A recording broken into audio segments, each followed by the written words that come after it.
Une rentrée sociale brûlante. Les promesses syndicales avant les vacances n'étaient donc pas vaines.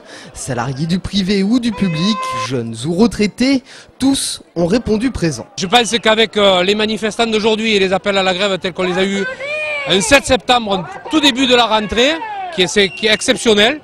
Les échos que j'ai, c'est qu'on a 25 à 50% de plus de manifestants que le 24 juin dernier. Il faut que maintenant le gouvernement se mette autour d'une table et qu'il accepte enfin de négocier. Négocier sur un projet presque bouclé, la partie s'annonce serrée.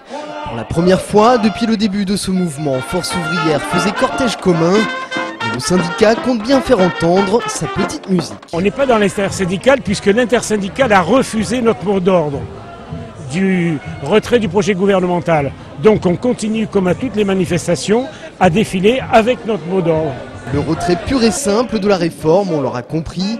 Du côté de la CFDT, on espère au contraire que le succès des manifestations va permettre de mieux négocier. On est rentré dans un rapport de force.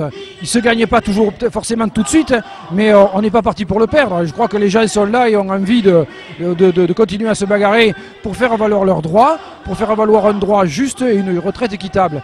Donc c'est d'importance. Pour eux, ça conditionne toute leur vie. Donc forcément, on aura des remontées encore et ce n'est qu'un début de la mobilisation. Je crois que derrière, si le gouvernement n'entend pas, il y aura des mobilisations encore plus importantes.